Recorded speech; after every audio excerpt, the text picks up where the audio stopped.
Seja muito bem-vindo, meu irmão, minha irmã, ao canal Palavra e Reflexão.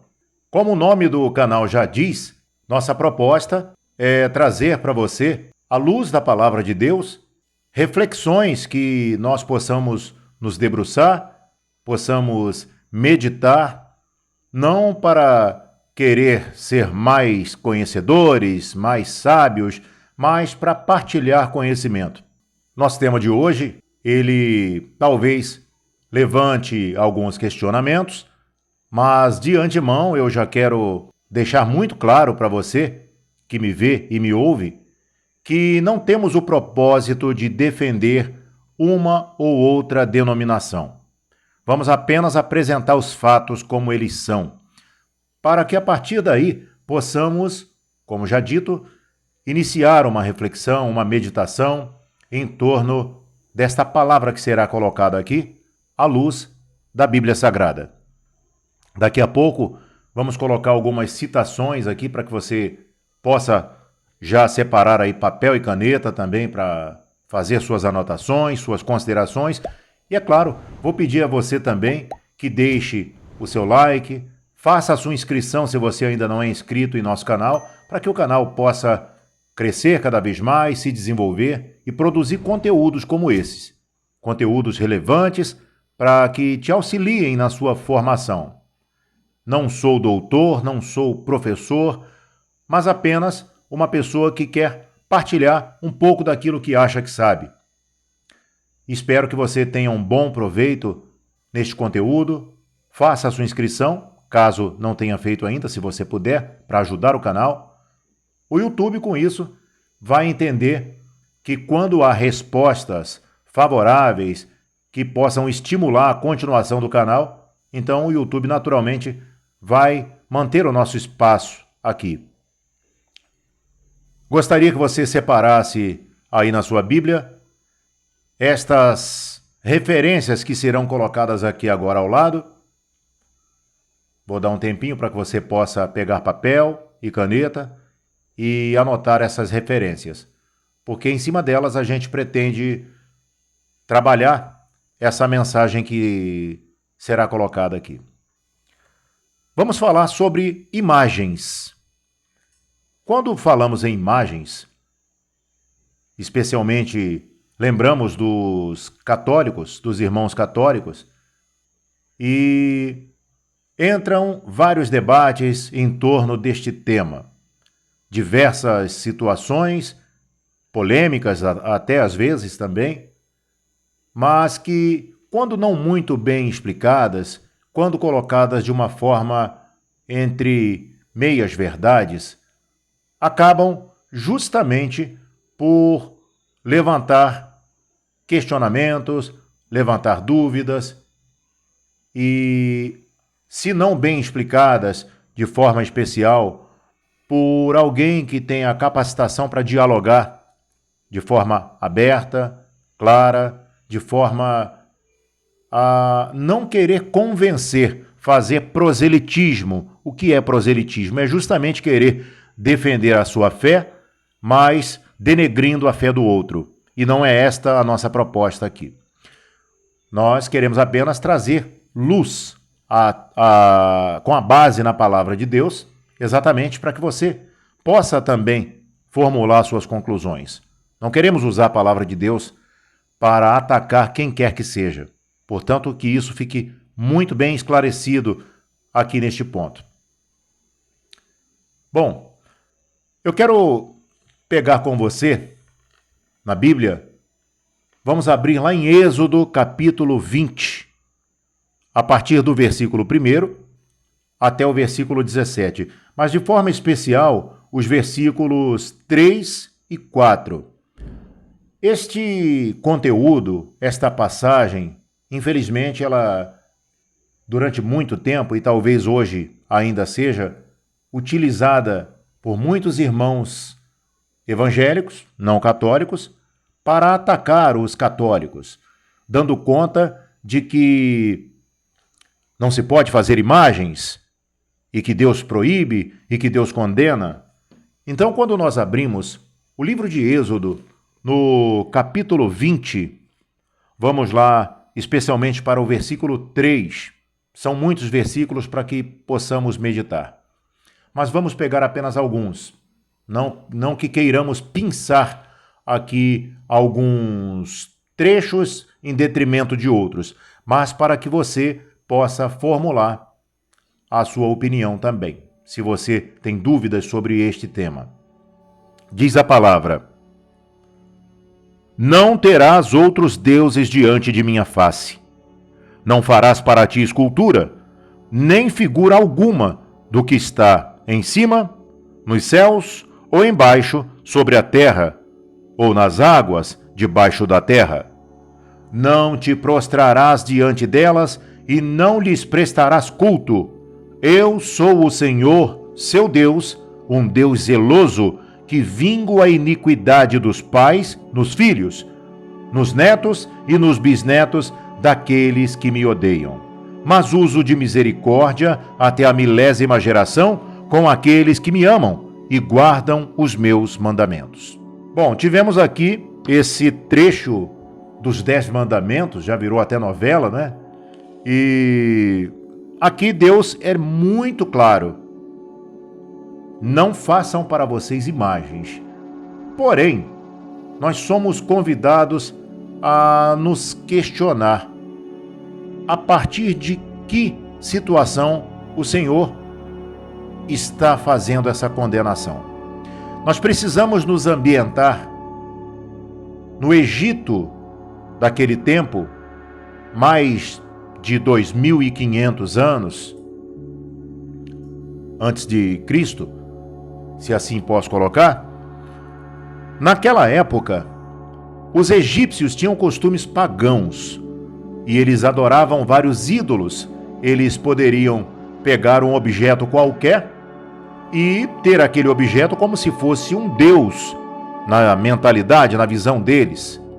No entanto, o povo hebreu, o povo de Israel, foi escravizado naquele meio egípcio durante aproximadamente 450 anos.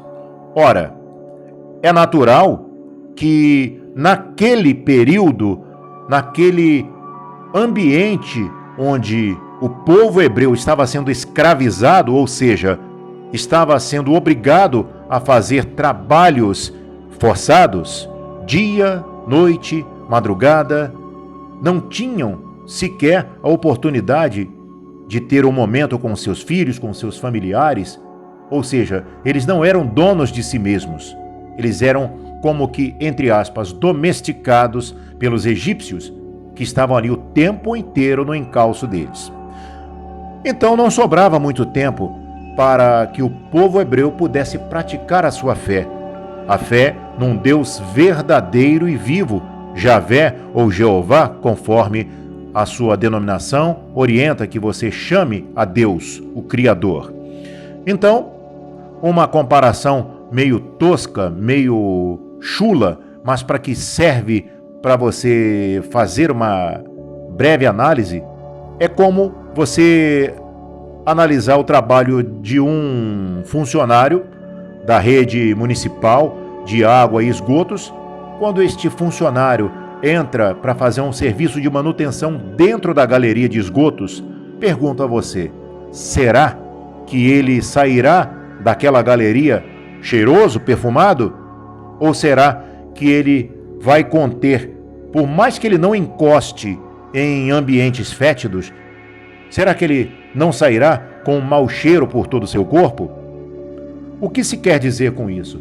É que da mesma forma, quando o povo hebreu viveu durante quase 500 anos sob duros trabalhos forçados, naquela atmosfera pagã, era natural, era muito natural que alguns se pervertessem, que saíssem dos caminhos determinados por Deus para, ainda que por curiosidade, seguir aqueles encantamentos do povo egípcio.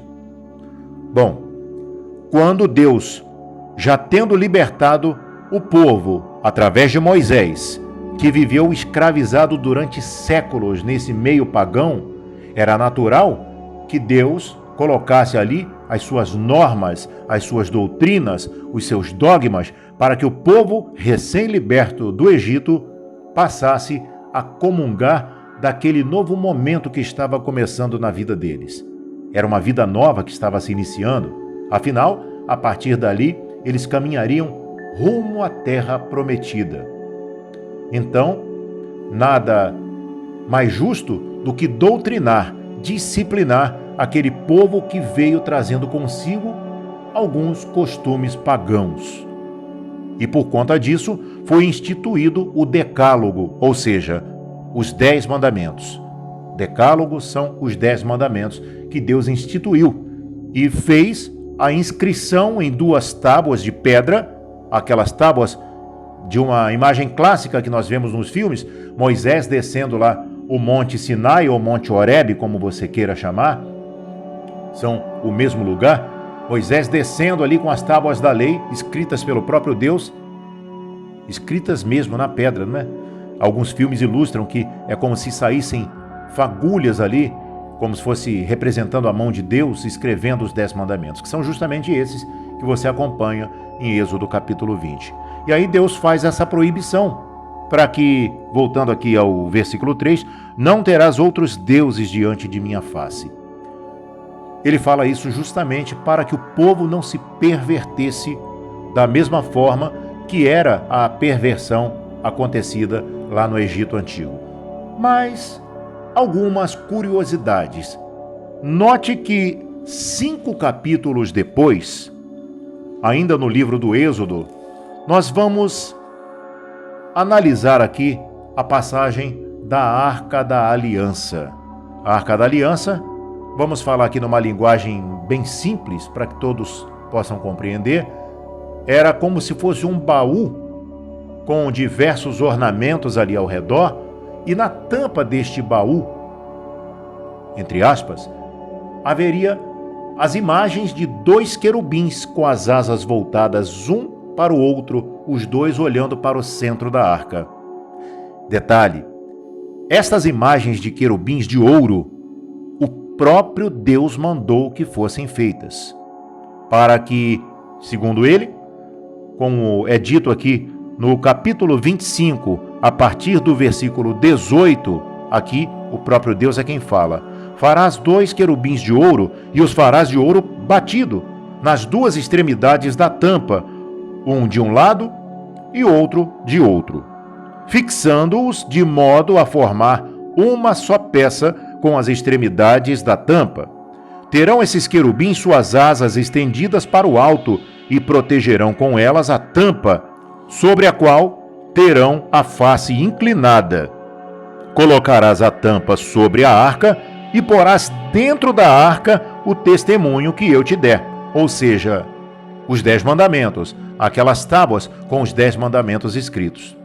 Ali, Deus diz: virei ter contigo, e é de cima da tampa, do meio dos querubins que estão sobre a arca da aliança, que te darei todas as minhas ordens para os israelitas. Então, lá atrás, 5 capítulos antes, no livro do Êxodo, Êxodo 20, Deus proibiu fazer imagens.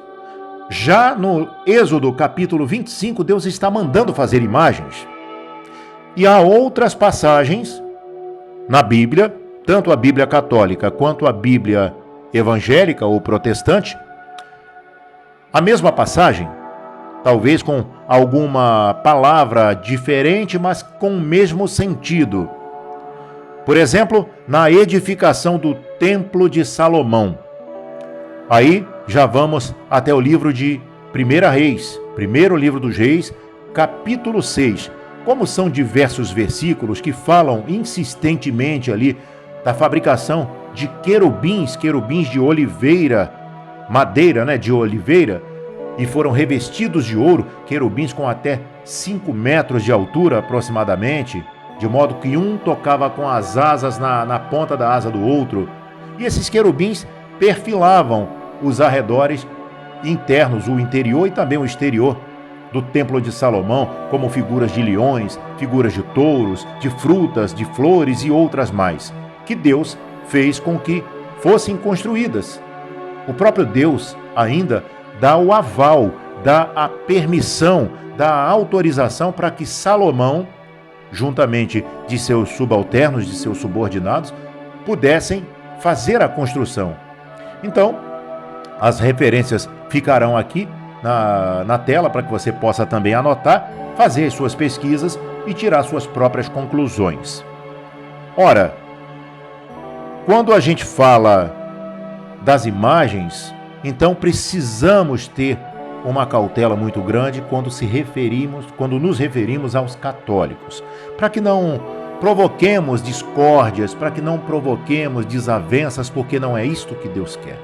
Deus quer a união das pessoas, como aconteceu, por exemplo, em Atos dos Apóstolos, lá no início, no capítulo 2, quando houve o Pentecostes, pessoas das mais variadas línguas, dos mais variados territórios do mundo todo, uns ouviam os outros na sua própria língua nativa. No entanto, havia ali aproximação entre as pessoas, porque o ideal era o mesmo. O ideal da aproximação para um momento de concórdia, para um momento de recebimento do Espírito Santo, diferente do que aconteceu na Torre de Babel, quando os homens queriam ser mais sábios do que Deus, e Deus, quando eles estavam no meio da obra, acabou por confundir a linguagem deles, e todos se dispersaram e aquela obra ficou inacabada. Mas não é sobre a Torre de Babel que hoje estamos falando, mas sobre as imagens que Deus proíbe e as imagens que Deus permite que sejam feitas. Então, muito mais do que um ícone, muito mais do que um quadro representando alguma figura, alguma pessoa que teve uma vida exemplar, cristã, no serviço do Senhor Jesus, e talvez essa pessoa não tenha a sua história tão conhecida, portanto, é interessante que você, que é evangélico, procure saber um pouco mais sobre quem são os santos da Igreja Católica. Os santos, para os católicos, são amigos de Deus. São pessoas que dedicaram sua vida, total ou parcialmente, no serviço ao Senhor. Renegaram a própria vida, tomaram a sua cruz e seguiram a Jesus. Ou seja, acatando aquilo que o Mestre nos ensinou certa vez. Um dos grandes exemplos é São Francisco de Assis. Procure conhecer sobre a vida de São Francisco de Assis, as suas obras, o seu serviço de dedicação aos pobres, a renúncia que este servo de Deus teve de si mesmo, da sua riqueza, porque era um jovem riquíssimo, para poder servir ao Senhor. Assim, da mesma forma, tantos e tantos santos tidos pelos católicos, que são pessoas que realmente não quiseram, e a Igreja Católica não orienta para que sejam tratados como deuses, porque só há um Deus e um só Senhor, mediador entre os povos. E é claro que esse assunto rende muitos comentários, rende muitas polêmicas, e torno a dizer, nosso objetivo aqui não é fazer propaganda da fé A, B ou C, mas trazer os fatos para que você mesmo possa refletir. Vamos pegar agora lá no Evangelho de João, vamos lá para o Novo Testamento. O Evangelho de João, olha, o próprio Jesus Cristo faz lembrança de um fato lá do Antigo Testamento que eu já voltarei, mas para que você possa ver que nem sempre aquilo que muitos dizem é o que Deus pensa. Por exemplo, Jesus, em João, capítulo 3, a partir do versículo 14. Veja o que Jesus fala. João 3, versículo 14.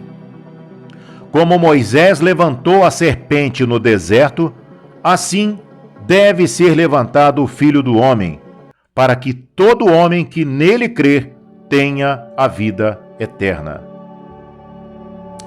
Jesus está fazendo referência à serpente de bronze. Você sabe, conhece este episódio? Este episódio que está no livro de Números, capítulo 21. Vamos tentar localizar aqui Números, capítulo 21, a partir do versículo 5. Veja só que interessante esta passagem. Tem como título aqui na minha Bíblia, A Serpente de Bronze. Eu vou direto para o versículo que fala a respeito. É a partir do versículo 8. Deus fala o seguinte: faze para ti uma serpente ardente e mete-a sobre um poste. Todo o que for mordido, olhando para ela, será salvo. Eu já comecei pelo meio aqui, para que você entenda que uma ordem partiu de Deus. Não foi de Moisés, não foi de Arão, irmão de Moisés, mas foi de Deus esta ordem. Deus mandou fazer uma serpente de metal, de bronze. Cada Bíblia vai colocar a tradução conforme melhor convier, desde que não saia do contexto. Mas por que Deus deu esta ordem para Moisés? Porque o povo estava no deserto caminhando para a terra prometida e já estavam cansados, já estavam fatigados de tanto caminhar e não chegar à tal da terra prometida, Canaã. Ora, quando o povo começou a murmurar, falando bastante ali no ouvido de Moisés, de Arão, dos representantes, de Josué, que também estava ali no meio, com certeza, ajudando a guiar aquele povão, um povo que já tinha atravessado o Mar Vermelho a pé enxuto. O povo estava lembrando lá do passado. Por que você não deixou a gente lá, Moisés? Porque lá pelo menos nós tínhamos aquelas cebolas para comer, nós tínhamos aquelas frutas e tudo mais. Então eles estavam contentando-se com migalhas. E Deus tinha planos muito maiores na vida deles. Ora, eles começaram a reclamar. Deus mandou as codornizes. Eram como que aves, codornas, que seja, para que eles tivessem carne em pleno deserto para se alimentar. Depois eles continuaram reclamando, literalmente de barriga cheia, e Deus mandou o maná. Eram como que flocos que caíam junto com o orvalho do céu na madrugada. Deus mandava que cada um recolhesse a quantidade necessária para aquele dia.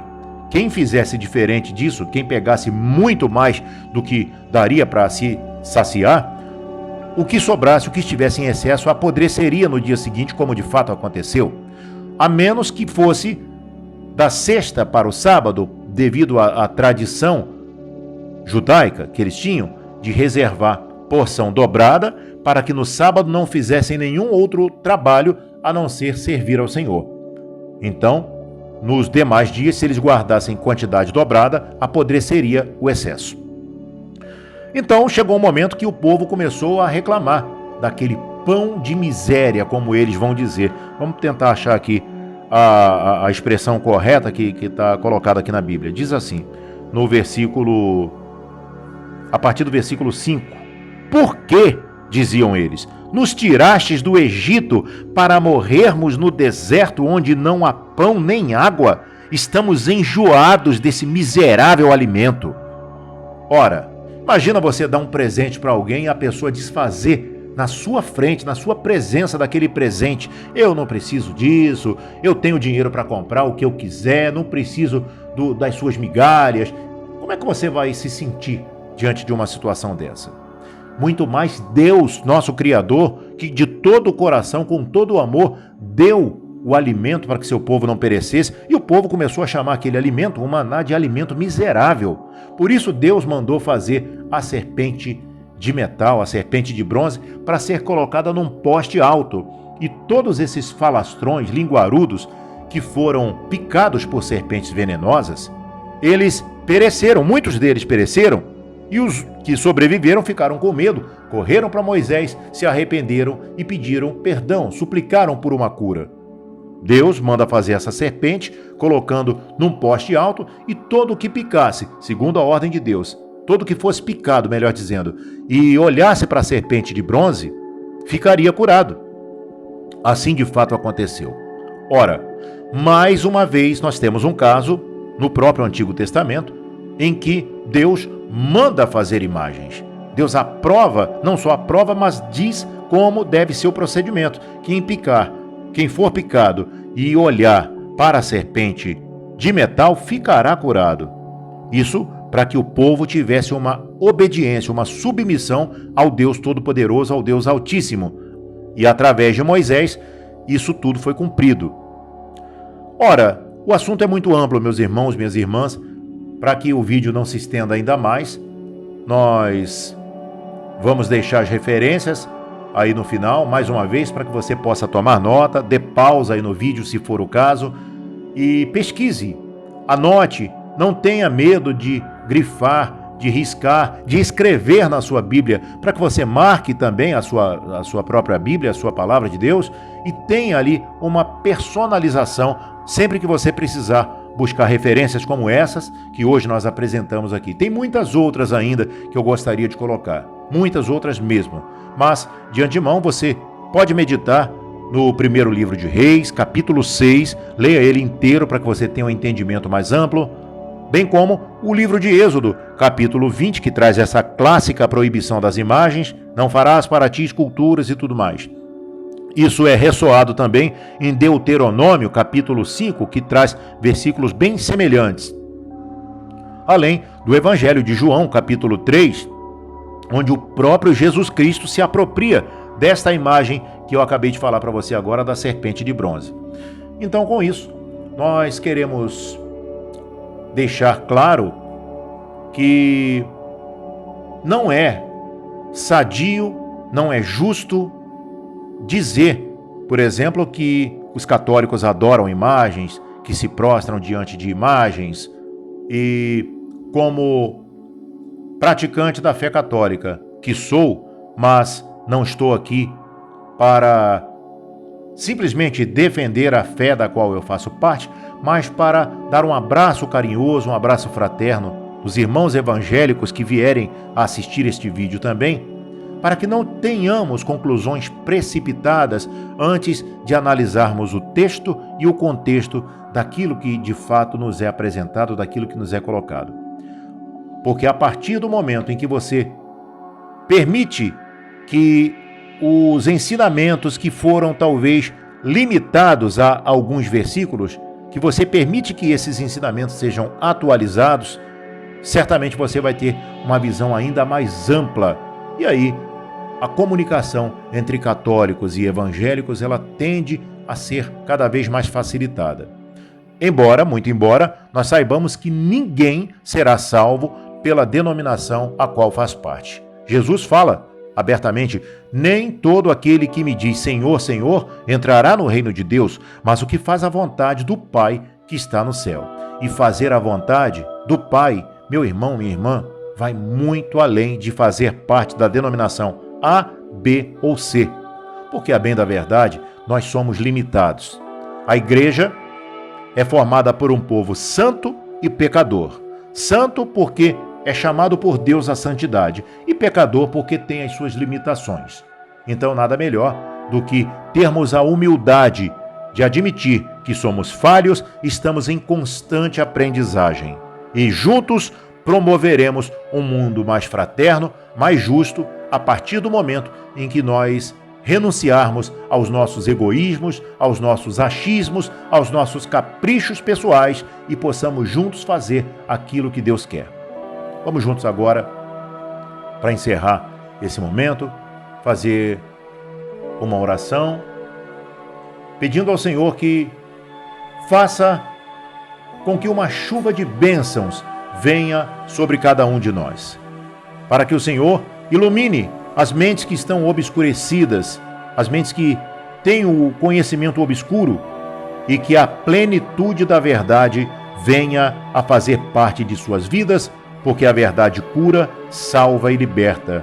O próprio Jesus já nos ensina: conhecereis a verdade e a verdade vos libertará.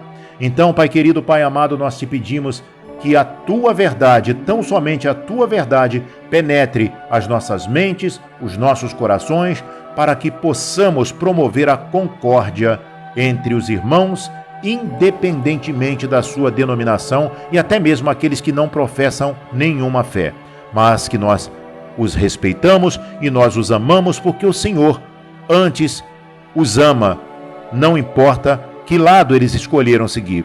O que importa é que eles são feitos à tua imagem e semelhança. E nós pedimos que o Senhor abençoe estes irmãos, estas irmãs, seja do lado católico, seja do lado evangélico, seja aqueles que não professam nenhuma fé, aqueles que têm talvez uma orientação sexual livre, diferente daquela que os padrões conservadores também escolheram, sejam alcançados também pelas misericórdias do Senhor, porque o Senhor também diz para você, meu irmão, minha irmã, aqueles que vierem a mim, de modo nenhum os lançarei fora. Seja profundamente abençoado, em nome de nosso Senhor Jesus Cristo. Amém. Eu agradeço a você por ter estado comigo até agora, nesses pouco mais de 30 minutos. Espero que você tenha apreciado este conteúdo. Não deixe de colocar aí o seu like, não deixe de fazer a sua inscrição. Ajude o nosso canal a se fortalecer, a crescer cada vez mais. Não para a minha vanglória, para a honra e glória de nosso Senhor Jesus Cristo. Nosso objetivo não é ganhar fama, não é ganhar repercussão, mas apenas semear a boa semente do reino de Deus. Outros conteúdos você pode contribuir também, colocando aí embaixo nos comentários o que você gostaria, um tema não necessariamente religioso, mas um tema que você gostaria que fosse abordado, para que possamos aqui trocar ideias mesmo. Não deixe de colocar também a localidade, a cidade, o país de onde você está assistindo, para que nós possamos também mensurar, possamos acompanhar de onde nossos irmãos estão nos acompanhando. Então, até o próximo vídeo, vamos desenvolver novos temas para apresentar para vocês aqui no canal Palavra e Reflexão.